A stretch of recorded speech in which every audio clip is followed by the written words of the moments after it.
Welcome, y'all, to Just Jelly Unfiltered. Are you looking for conversations that are raw and authentic? Then you're in the right place. It's more than just a podcast. It's a community. Now, here's your host, Jen. They say some of my best episodes are the ones where I'm just Jen and I'm emotional with you guys and it's really raw. So this should be a good one. So hang in there. I'm going to light my energy candle. I'm telling you, when I say it has been a moment for me these past few days, I've been extremely emotional all over the place. Funny enough, that is exactly what I'm wanting to talk about in this episode. I have recorded this episode a couple of times. I'm just not getting the energy that I wanted from it, or it's not coming across. I have written it, rewrote it, I have it perfectly in front of me, but I thought I would sit down and just bring it to you in Jen fashion. And I want you guys to hang in there with me, especially you guys, the men, because you may learn something new from this episode. I did team up with some fabulous doctors to bring you this episode. Like I said, I curated this perfect episode that I thought that I was going to be delivering, and it just wasn't coming across the way that I wanted it to. And I really felt like I needed to kind of just take that wall down and come from my own headspace when I'm talking about this messy middle mindset. I always like to check in, check up before I start an episode. I have my handy dandy Auburn cup here. Who's ready for football season? I'm trying to really embrace this process of this messy middle football season. I have a friend who lives down that way, maybe going to a couple of games, and I do have Chanel in here, so if you hear in the background, I'm sorry. I kind of needed some support in the room with me today. It has been an emotional roller coaster, to say the least. I can cry at a drop of a hat. I don't even know why either. So how are you guys handling this messy middle? If you are in the same boat, let's row it together, because I'm telling you, the more I talk about it, the better it is, because I don't feel like I'm alone. But no one prepared me for this phase. And still, I see people talking about it, and they talk about the struggles they're having mentally, but they don't really dive into what they're going through, the mental struggles inside my head. I'm overthinking everything. I am unsure. Sometimes I'm like, okay, like even yesterday as much, we've started season 3. I made this promise at the beginning in the first episode that I was just going to show up for you guys, even in my sweatpants, which I'm in today, although I was told they're my fancy sweatpants, but that I was just going to show up for you guys. So here I am. This is me just showing up in the messy middle, having the messy mindset that I have today, and hoping that I can someone listens. I don't know. That's how I feel. I'm like, maybe I should just go put my head in the sand. Like sometimes I think I just want to just poof, vanish and just kind of be gone, even though I know what I'm doing helps others. And I see the work on the other side that Just Jelly gets to offer in so many different ways. I get text messages, I get your DMs. It's still mentally struggling on me. To say I'm an empath would be putting it mildly. And that has served me well in a lot of different areas. But when it comes to researching and producing this podcast, being on my social media platform, because everybody's going to have haters, it does do something to our mindsets. And I don't think that really enough people are talking about that mindset shift that we really go through during this period of time. I have been contemplating on my daughter moving out. I haven't heard from my other daughter, so that constantly plays through my mind. I feel like since I've entered perimenopause, it's like a movie that's constantly playing in my head. At night when I'm getting ready to close my eyes, I can't go to sleep because I'm thinking about everything I need to do the next day, second guessing everything that I had done that day, just questioning everything. I don't know if anyone else can even relate to that, but I do feel that way. And as I was preparing for this episode, I was because I always talk to my daughter and my partner, and I do appreciate you guys respecting his privacy. His line of work doesn't really like for him to be in the limelight or out in the middle, or I don't know, however you want to say it. I don't know. Anyway, I'm glad that you guys respect his privacy. It's a part of his work. I kind of know how Lindsay feels when she talks about that was one of the struggles that her and her baby daddy had, is he did not want to be on social media. He didn't want to be anywhere in it. He didn't want to be in the limelight. Of course, I'm not famous like that. That's not what I'm saying, but I can just understand the struggles when you are on social media and you have a partner who doesn't want anything with it. That can offer in a whole new set of struggles into the relationship. But I do talk to them about these episodes that I like to put out and talk about. And he was like, oh my God, men are so easy. They just need the 3 P's: peace, praise, and physical touch. And I don't think it's that simple. I don't know. You guys tell me. I'm not a man, of course. So all the men listening, tell me down in the comments. Let me know. Is that accurate? Is it really that simple? Because I feel like when a woman knows what she wants, if a man really could just open up and hear what she's saying, we often feel unheard and unseen, that we're just as easy. For me, if someone ever just put me first, I would probably not even know what to do. I've always been the people pleaser, the caretaker, having it all together, needing to have it, or even appear to have it all together. I'm not really good at showing my weaknesses, because I always felt that made me appear weak. And now I am trying to find strength in my weaknesses. But if I had someone who could just recognize when I'm needing a little like pick me up, I don't know what I would do, honestly. It would feel awkward. I feel like that's why a lot of women in this generation, I don't know, I could just be the only one that is kind of addicted to The Summer I Turned Pretty. And we're like either Team Conrad or Team Jeremiah. And we're really just, I don't know, I'm invested.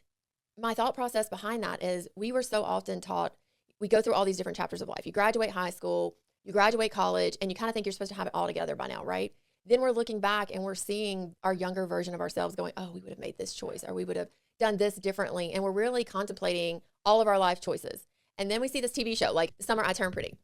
And we're seeing her having to pick and choose between Conrad and Jeremiah. And of course, they're brothers. And I'm going to sum this up so you guys don't get bored with me. You don't have to like fast forward through. But I remember watching this season and episode 5, I think it is. And we were seeing it from Conrad's point of view, his mind. He's kind of narrating the story. And they're driving down the road and they see the sign for peaches. And he says, do you want some? And she's like, oh, no, I'm good. They'd already passed it, right? He immediately does a U-turn in the road and goes back to the peach stand. I use that as an example because so often I think many of us women, especially in this phase of our lives, is craving that man that would just make the U-turn in the road and take us to where we really want to go or do what we really want to do. Just hear us without us even saying anything. But the fun fact is no one's a mind reader. We can't read their minds. They can't read our minds. And the movies are just that. But so often we get tangled up in those emotions.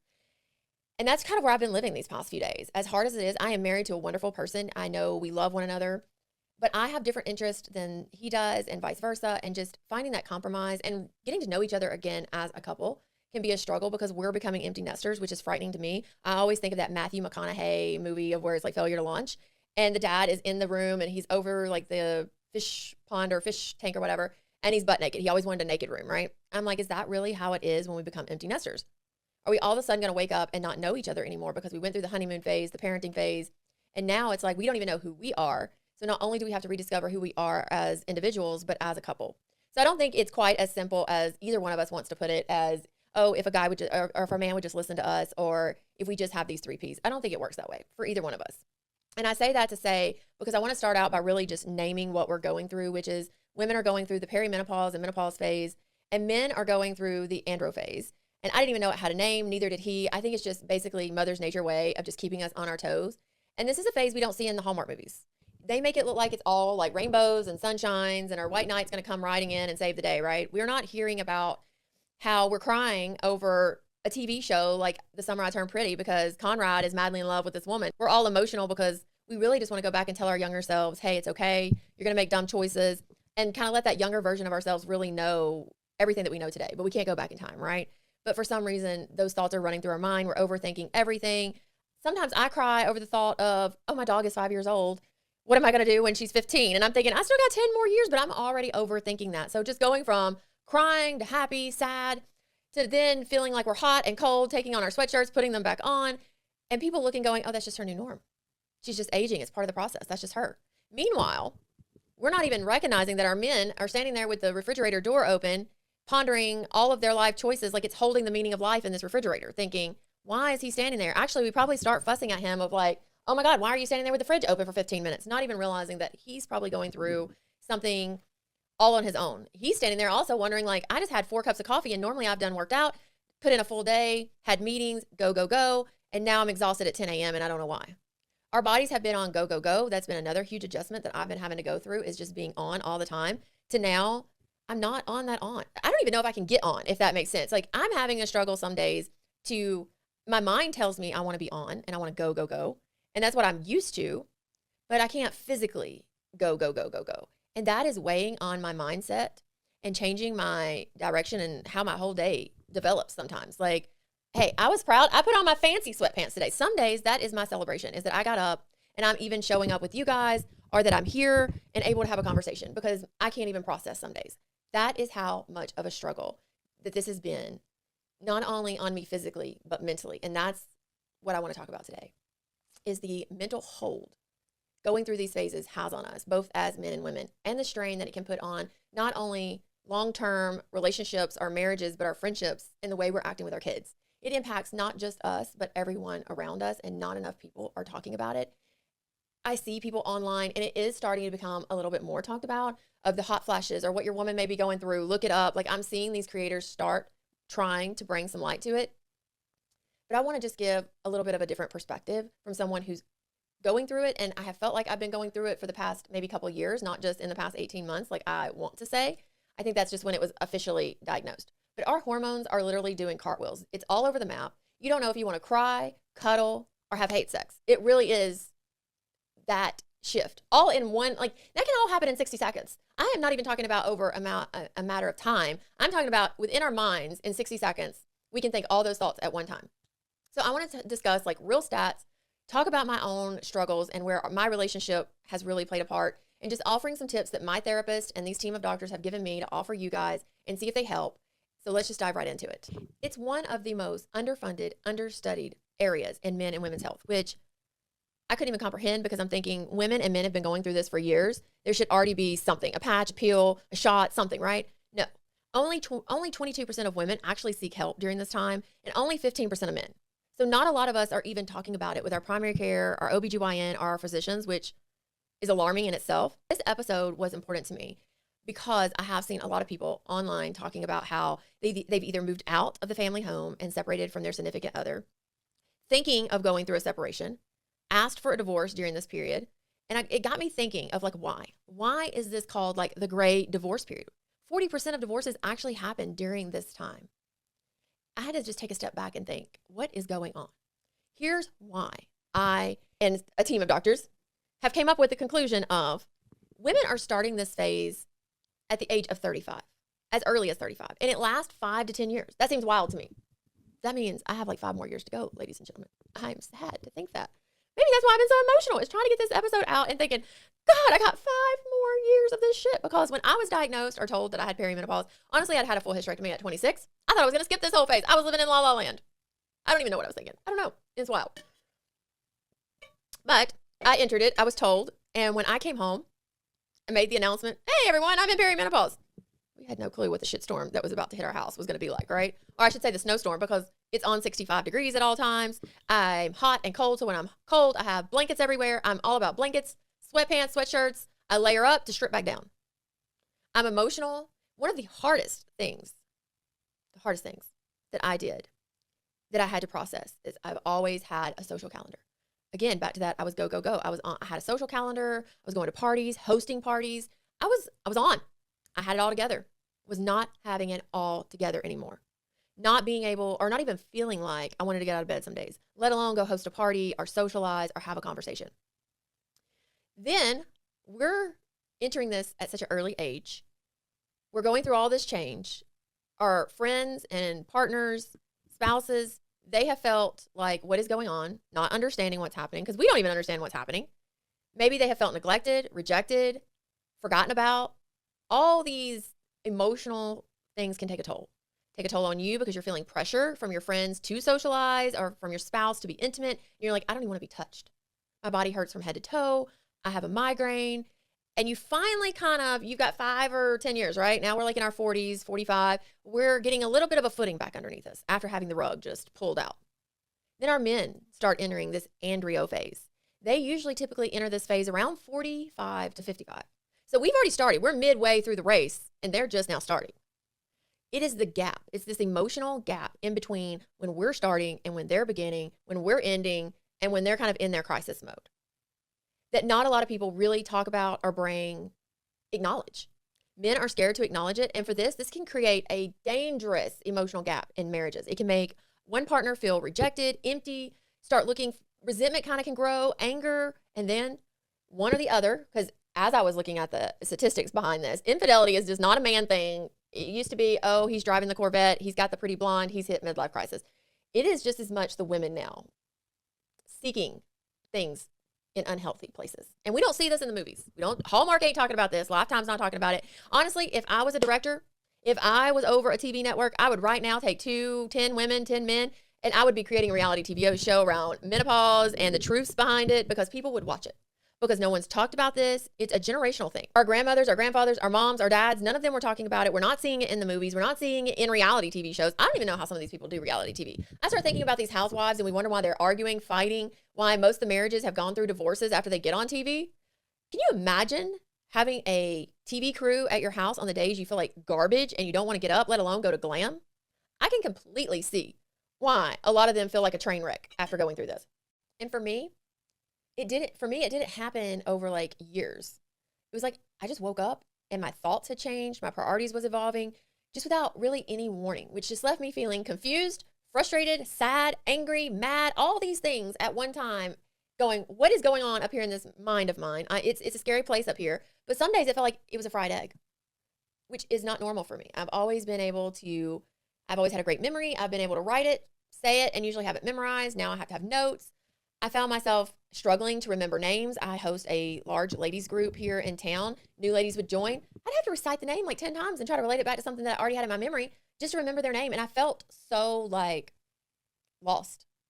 On top of all of that, I was going through an identity shift crisis. These labels that we've lived with our entire lives of entrepreneur, business owner, boss, mom, dad, husband, wife, because a lot of us are going through divorces. Like, I couldn't imagine dating through this period either. My hat's off to you men and women who are having to date through this period. It's hard enough to talk to someone you've known over half your life, or even my children. I couldn't imagine trying to date, meet a stranger, and have it all put together. It just kind of left me wondering, who am I without all these labels? Who is just Jen? I think all of these experiences that I have gone through has led me here today to want to have this unfiltered conversation. I often wondered, like, why do men and women withdraw during this phase? Out of just feeling different, out of sorts, not fitting in with your same friends anymore, the fear of rejection. So I did write down a few things of why men and women tend to isolate during this phase. And one of the big ones that I want to bring to the attention is society. The expectations that are placed upon men and women during, or that we've been taught over the years, really keeps us to ourselves.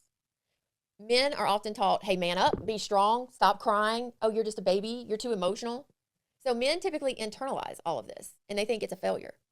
When they start questioning, did I pick the right career? Am I in the right place? What's the next chapter going to look like? Because the men were brought up to be providers, to have it all put together, carry the household.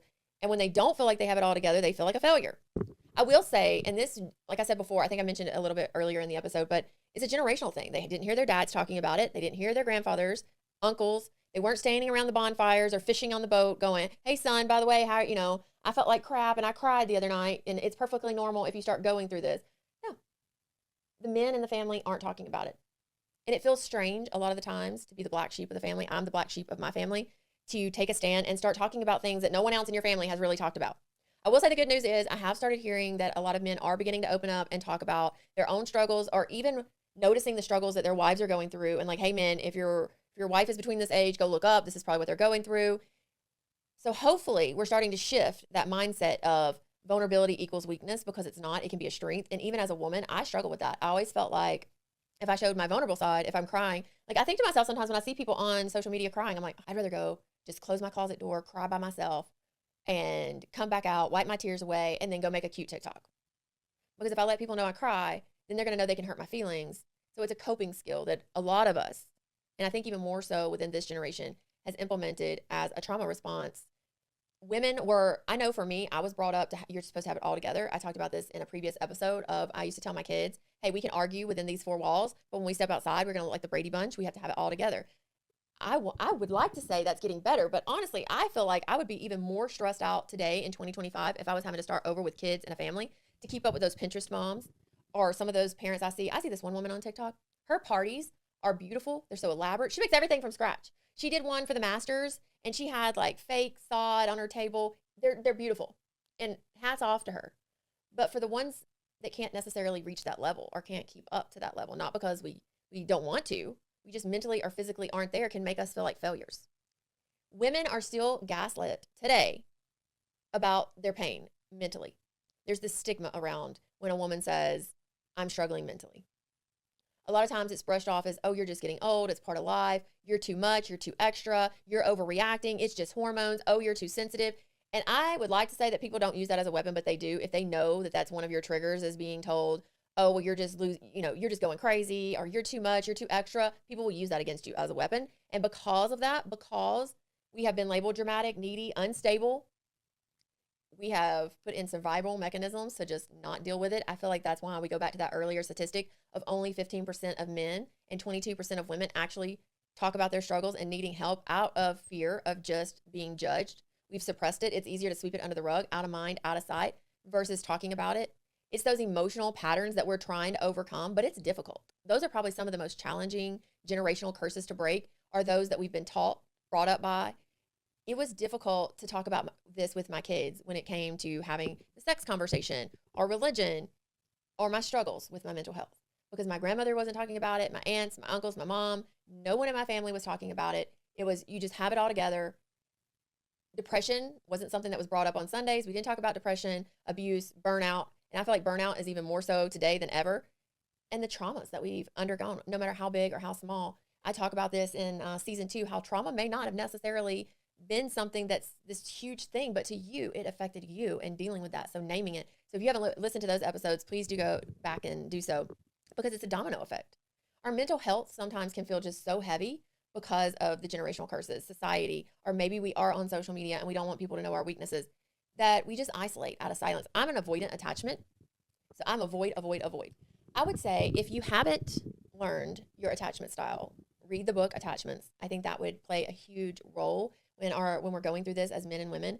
A couple of the exercises, and I'm getting ahead of myself a little bit in the episode, but is knowing how you give love and receive love. And if you're in a relationship, discussing those, because necessarily how you show or give love may not be how you receive it. And that has really impacted my relationships and being able to communicate with my significant other, is knowing our attachment styles. I want to talk about it right now. I'm a right now, fix it kind of person. I want to talk about it to where when we're in an argument, I'm like, oh no, it's time. Pause, cool off session. I'm going to my room. I want to avoid it. I want to process it. And I need to digest what just happened. I don't want to dive nose deep, because I've always had this fear I'm going to say something that I'm going to regret. And whoever came up with that saying of sticks and stones may break my bones, but words will never hurt, lied to us in elementary school. Because I had rather somebody slap me across the face than give me a mouthful of words that's going to break my heart. Because I'm going to weigh on those words are going to hurt me far more. And those words are lasting. They're so impactful, what we say and how we speak to others and our spouse and ourselves during this period. Let me reiterate that, ourselves. I am my own worst enemy. I am not even going to pretend that I'm not. Sometimes our heaviest chains that we carry are the ones that we put on ourselves. That belief that we have to go through this season by ourselves or isolated. I am my worst critic. So being kind and really watching how we're speaking to ourselves. I've been talking to my therapist on how to reset my train of thought when I'm going down that spiral, because I go there. That's where I've been these past few days. Self-doubt, doubting what I'm doing. Do I really want to be on social media? Do I want to have platforms? Do I want to have a podcast? Questioning everything from start to finish, down to the name of the podcast, going, oh, nobody's going to take this name seriously. Should I rebrand for season 4? And everybody's like, what? What? Why would you start over? Looking at me like, has she lost her mind? I know the people who work with me have to be saints, because I'm a complicated person. I am a hot mess, especially these days. So if you can relate, let's be besties. I'll support you through social media platforms. Support me, because I'm a hot mess. Because these hormonal changes and life transitions, how do you think they affect our thinking? How impactful has it been to you? I know, just thinking about those 3-letter words, mom, not hearing them morning, noon, and night anymore. And I was picking on her yesterday of like, oh my God, that's what I'm going to miss most, because we're planning a trip over to Covington, Georgia, because I really want to get those fall vibes and aesthetic going, pull my sweaters out and kind of reconnect. And so that's what we're doing, to kind of try to reconnect. And you have to do that every so often, reconnect. More so than I'd like to say, because life gets lifing, especially if you're both busy. And I was like, oh, I'm really going to miss having a live-in pet sitter. And she's like, that's all you're going to miss? Like, you talk about me like I'm already dead or something. And I'm like, no, that's not it. But when we're losing these labels or the vision we thought our life was going to be, it can impact our mindset through this messy middle. That's why I call it the messy middle, because it is messy. The best vision I have of what I feel like I was going through is, you see those 2 women wrestling in the mud and they can't stand up. I felt like I was wrestling myself in a pile of mud, and I can't even get my feet under me. Every time I go to stand up, I'm just slipping and sliding every which way. I'm covered in all the mess, and I don't know how to get it off. I don't know how to get up. I don't know how to get out. I don't know what to do. And really, that's how emotionally drained and frustrated I have felt going through perimenopause and menopause. It directly impacts every part of our brain's chemistry. A lot of us, no journey is going to be the same. No 2 women are going to have the exact same symptoms, similar, maybe not even nothing at all. Who knows? I experienced memory loss, and then seeing my grandmother with dementia. It was like I was seeing myself as the older version of me. I could see what was going to happen before me. I know that sounds weird, and it probably is. We envision our younger selves and what we'd do if we do, go back. A lot of us have become caretakers for our parents or our grandparents. And I'm not my grandmother's caretaker currently, but I was for about 7 years, and seeing the aging process, and then losing my dad at such a young age, knowing how fragile life can be. And then now my significant other also kind of going through that process of losing his grandfather, but also seeing his dad extremely sick and in a vulnerable place. It does something to you emotionally and mentally. And experiencing that brain fog, the memory loss, it was scary. I remember after the wellness retreat Just Jelly hosted in season 2, talking to my friends about how I struggled that weekend. I would start a sentence and I couldn't get the words out. It was like they were right there. And I would just zone out. I couldn't even clearly get my thoughts out. I discussed how difficult season 2 was for me. A lot of that was because of my mindset and the struggles that I was having with not only anxiety and depression kicking in during this time, but my anxiety was at an all-time high because I felt like I couldn't remember people's names, having this fear of an embarrassing moment of, am I going to say the wrong thing? Are they going to ask a question and I didn't process it completely or correctly, and not giving them the answer that they're looking for? All of these things can cause us to isolate and really impact our mind in general. It can be overwhelming. It's not just about the gray hair, the slowing metabolism, the hot flashes. As much as we would like to say that's it, that should be enough, right? The knees that can no longer, do the same squats that we used to do at the gym, or maybe we're not lifting the same amount of weight, we feel less than. Because I will say, even as much as recording this episode that I'm sitting in right now, I have to be brutally honest with you guys. I felt like if it's not coming across emotionally enough or engaging enough, if you sit in that spot enough where you're overthinking, self-doubt creeps in. Whew. Okay, I just said I wasn't going to be crying on any social media platform, right? Although I have cried on you guys a couple times, so you guys already know my weaknesses. But if it's hard for me, I can only imagine for a man how difficult. Not trying to make this a gender issue. It's a communication issue, and the fact that we are going through similar yet different things at different times.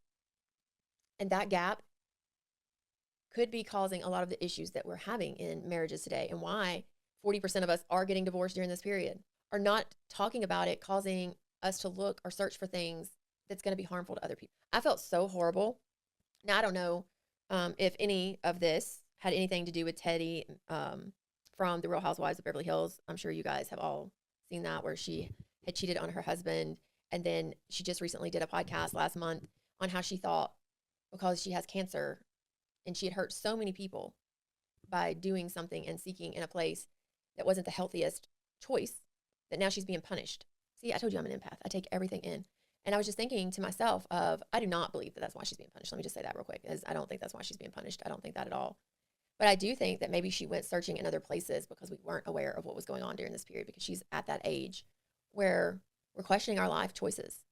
We're questioning who we married. Do we like them anymore? Do we not like them anymore? Who is she? Who is he? I know I've changed. I'm not the same person I even was last month, let alone yesterday. I don't know. I thought I was going to have it all together and I was already going to be the best version of myself at 43. Little did I know, I'm doing the most changing and growing at this phase in my life. I thought you write these chapters, right? You have elementary school, childhood. That's like the beginning of your book. Then you have your college, building your career. Then you have parenthood. And then everything settles down. Boy, was I lied to. I feel like this last chapter might be the biggest shit show of them all. Because there was a book on what to expect when you're expecting.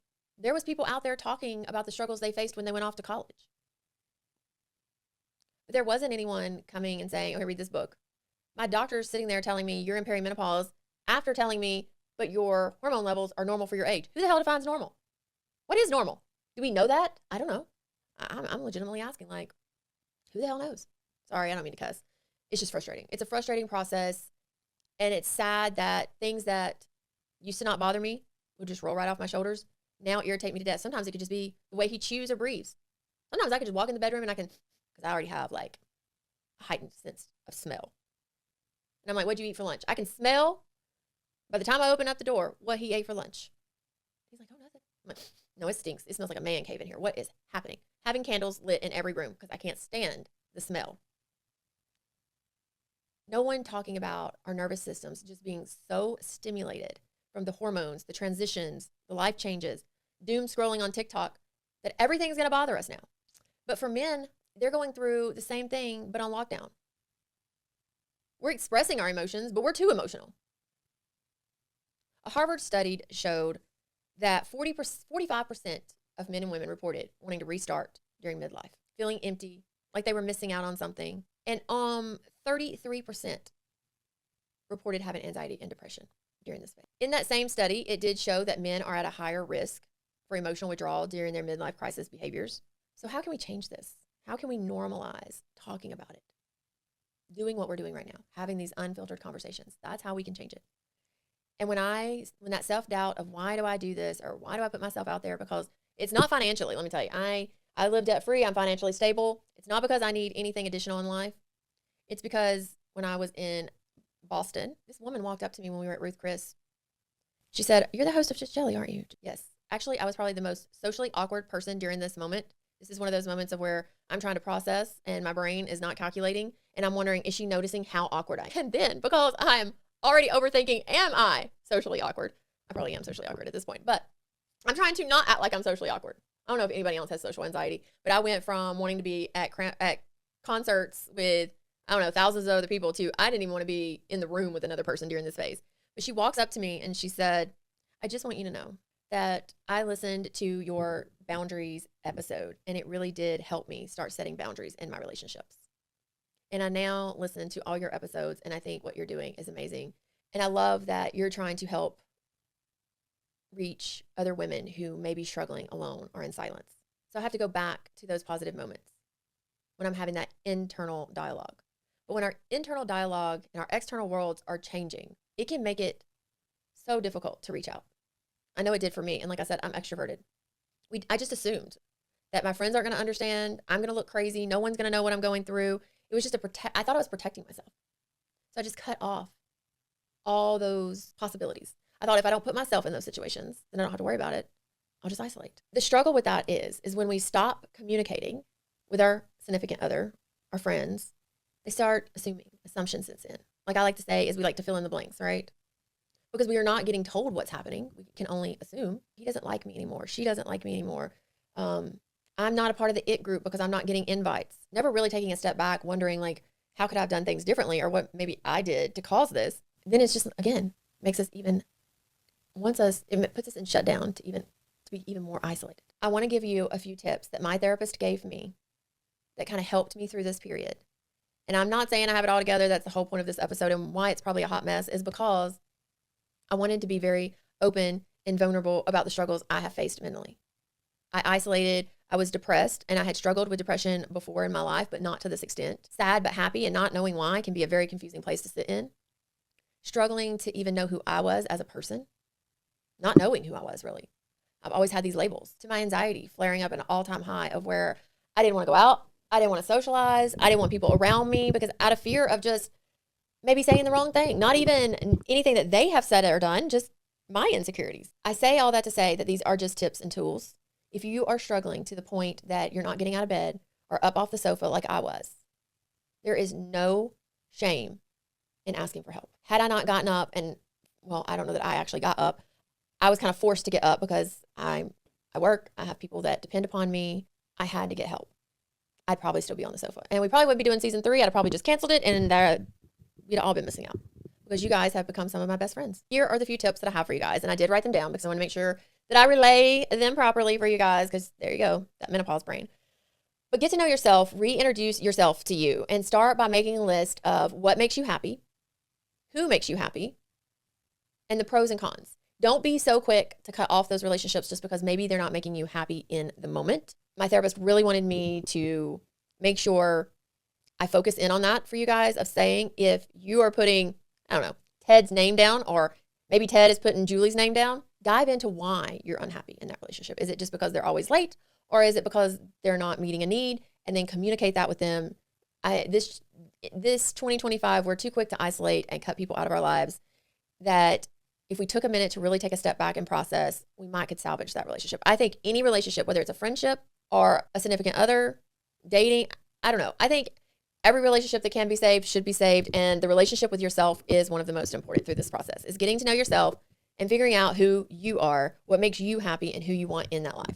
Okay, make a midlife bucket list and try something new. I am doing this one.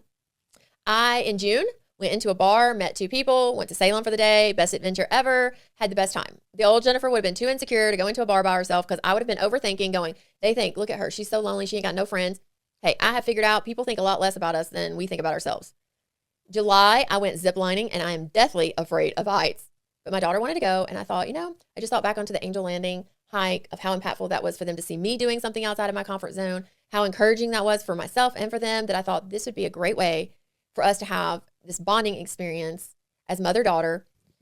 And when you're doing these new activities, I do want to say this, journal them, write them down, and really process through what you just went through. Because for me, with the ziplining, I'm in this chapter of letting go. And that is not easy for me. I'm very type A. I like to have control over what's happening, what's going on in my life. I like to know what's going to be coming next. Even though I am a spontaneous person and I can do spontaneous, I want to know what that spontaneous is going to look like. If we're taking a last minute trip, I'm going to be right on either chat or Googling. I want some information. Is when I did that zip lining, I had to sit up there. They put you in this harness. And there was a 63-year-old lady on there with me, which I was thankful for because I was kind of being the baby. I was so scared. My body hurt the next day. Like I had ran a marathon from just being so tense and tight, from being so nervous on this zip line. But really just, you have to put both hands, one over the other. You are the brake, so you can't close your eyes, which is what I usually do, is I'll just kind of ride the wave, close my eyes. If I'm on a roller coaster, I am not an adrenaline junkie, but if I'm on a roller coaster, just closing my eyes till it's over with. So I thought, okay, at worst case, I can just close my eyes. I get up there, the guy's like, nope, you can't close your eyes. We tell you when to stop. So I had no control over when he was going to tell me to stop, not knowing when he was going to tell me to stop, and having to be very alert. Talk about anxiety at an all-time high. You have to put your hands over one another, and then you have to sit back in the harness. And you're on like this little tree stomp like thing that they've put up in the air. I mean, it's barely big enough for the 10 or 15 people that are up there with you to be on it. And most of the time it's shaking itself. So you're thinking, okay, I'm already high. I'm scared of heights. I'm on this shaky lever. Do I want to stay here or do I want to cross the zip line? It really is a tug of war of which one is the most scariest, but you have no control. And so you put your hands up there and you have to sit back into the harness. You have to lift your feet and you have to let go. And I was asking all these questions to this poor man. I know he had to be laughing. I was like, can I go start slower? He's like, nope, you won't make it to the other side. I'm like, oh, so I have just no control. But as I did that, I sat back and I thought, I made it to the other side. I was okay. I let go. I didn't have control. Wow, I survived. And if y'all are wondering, have I always had control issues? I have. I've always been type A and I've always had control issues. So for my mind not to work at the same place it used to be at 100 was scary. But I did 75 hard. If y'all want me to dive deeper into that, that was my first real experience of having to let go of controlling my children's lives, as weird as that sounds. So maybe even control has each aspect. But when I did 75 hard, I had to learn that I had to release control of my kids, let them make their own mistakes, and let them suffer the consequences. I used to always take care of my whole entire family's calendars, pack their bags when we'd go on vacation. I'm thinking the weight of the world is on my shoulders. I'm carrying it all. I don't have any time for myself. What am I going to do? And I really had to learn to kind of let them pack their own bags. If she forgets her curling iron, she knows she needs her hair curly for a cheer competition. It just ain't going to happen. Or she'll have to work something else out, text a friend, something. But that helped them grow, helped me grow. So each step that you do in making this bucket list, trying something new, really processing through what you're going through and taking something away can be huge. Make a midlife vision board. That can be fun with your friends or your significant other. If you're doing it with your significant other, my therapist recommended you make your own and then swap them. And that way you get to learn something about one another and then do one as a couple. So you have goals and a purpose and you're setting goals and a vision for that next chapter of your life, because life is forever changing, right? Just a quick recap, reintroduce yourself to you, make a midlife bucket list, try something new, do a midlife vision board. This can be with friends, couple, partners, whatever. Name it out loud. Whatever you're going through, name it. Whether it's mentally, emotionally, physical, whatever you're struggling with in this period, write it down, name it, and know that it's okay to just not be okay. So for me to really start processing through what I was going through of the memory loss, the brain fog, becoming an empty nester, it has helped me and my therapist work through what I am dealing with. So naming it can be huge. Scheduling connection time. This is crucial to not isolate. Scheduling time to text your friends, doing voice text instead of just a simple text message. Hearing someone's voice, even if it's through a text, can really change the whole dynamic of knowing how they feel, what's going on, the emotion behind it. Doing this with your significant other, even if you're needing quiet time, do walks, even if you're not saying anything. Just make sure, I know this sounds unromantic, but just making sure you're setting that connection time and those check-ins. I do have a few book recommendations. I'm going to start with the individual books that I would recommend that I have read personally. Critical Conversations. I recommend this book. It can be life-changing. I like the book Boundaries because I struggle with setting boundaries in my life.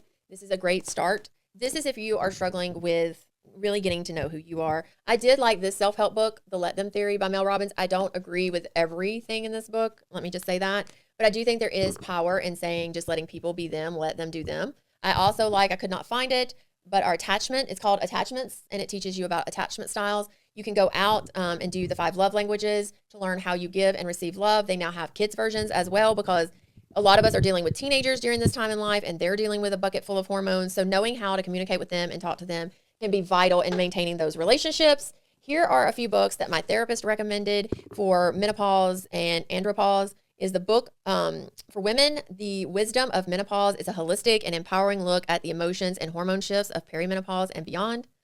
The second one was Untamed, which is a powerful memoir about stepping into your truest self outside of society expectations. And I will order these books as well.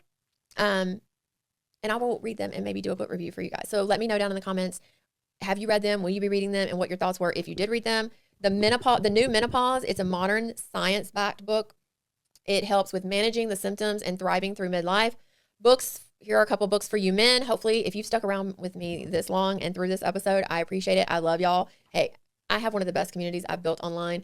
And when I'm down and out, some of the greatest people I've met have been online. Even this morning before I got ready to record this, a guest I had on last season, Christy from TikTok, who did the Estranged, When Family Feels Estranged. She texted me and said, hey, I could just tell you're feeling off. How are you doing? How are you holding up? And just checking in on our friends and our family can be huge. So I love you guys. Here's the books for the men. I know, bird brain squirrel. The first one is The Male Midlife Crisis. It's a faith-based book. It normalizes men's emotions and these identity shifts that you can go through during this period. The second one is From Strength to Strength. It offers a perspective and purpose when success no longer feels fulfilling. The Male Menopause. It's a complete explanation of this andropause that you may be going through, the effects, your mood, energy, the side effects, the effects it can have on your relationships. This would be books for couples. The 7 Principles of Making a Marriage Work. The second one, Us Getting Past You and Me and Building a Loving Relationship. That's the one I'm currently reading. It's a powerful book about moving from conflict to a deeper connection. Also, I can highly say go back and read, listen to season 2, The Sex Therapist. He talks about different exercises you can do with your significant other to reconnect, whether it's the touch game where you get 3 minutes each touching one another, neck, ear, hands. He explains it so much better. Go back and listen to that episode. But make sure we're maintaining our relationships through this messy midlife mind shift is crucial. It's vital. We need connection. We weren't born to be alone. Even us, even the ones who aren't extroverted, we still need to make sure we're checking in and maintaining those relationships. Don't isolate. I like to end every episode now with affirmations. I'm loving this. I hope you guys are loving this season. I've gotten so many positive DMs, emails, and feedback. I'm loving it. I hope you're loving it. And I love you guys. I don't like to end an episode without our affirmations, so write them down, put them where you can go back and find them. Have Chad make you a lock screen with them. I know, I love my Chad. He is like my personal assistant some days. Here they are. You are not broken. You are transitioning. Quiet seasons are part of growth. It's not a signal of failure. Connections can be built at any stage of life. You're not alone in what you're feeling. This is the beginning of a deeper understanding of yourself, your becoming. If you've been feeling broken lately, just weird, off, you're not feeling it's normal. You're just transitioning. And all transitions lead somewhere, and I'm excited to hear. We have someone coming on and going to be doing an interview of the gray years. It's post all this crazy of menopause and perimenopause. So I'm excited to have her on talking about and giving us hope for the future. Just remember that resetting your life takes time. Be kind to yourself. Grieve the person you were. That's okay. But embrace who you're becoming. You might be becoming a better version of yourself. It takes time to reset, regroup. Just think that maybe this is telling us the best is yet to come. And it is okay to take that pause and just go through this process. Because I'm trying to embrace it. I'm trying to keep myself busy and distracted so I don't sit in the chaos sometimes and the noise of life. But we can sit there sometimes, and that's okay too. But just know I'm here for you. You can reach out anytime. I'm still rewriting my own story. My story is going to be shifting soon again. I'm becoming an empty nester. Oh, I'm down to 11 months. 11 months in a few days. I'm so sad. I'm happy. I'm terrified. I already like to run around naked, but God, could you imagine 2 of us running around naked around this house? That is just complete chaos. I feel sorry for the dogs. Sometimes I'm thankful my dogs can't talk because I can only imagine what they would say about the crazy they hear going on around this house. Letting go can be hard, whether it's letting go of our kids, our past selves, or the expectations or where we thought we would be at this point in life. But it is okay. It is okay to let go. I'm learning that right there with you guys. We're becoming besties one episode at a time. If this episode spoke to you, send it to your significant other, your friends. If you know someone who's going through this transitional period and been struggling, send it to them. Let's let everyone know you're not alone. We're in this together. We're struggling together. We're going to walk through this season and we're going to come out bigger, better. I've got great news. We are going to transition and transcend into a better version of ourselves. I'm excited for it. I'm hoping for it. I have hope, have very high hopes. And until next time, guys, just stay sweet out there. I love y'all, and I'll see you in the next episode. Be sure to follow us on Instagram, TikTok, and YouTube at Just Jelly Unfiltered. Or check out our website, justjellypodcast.com. Thanks again for your support, and we'll catch you in the next episode of Just Jelly Unfiltered.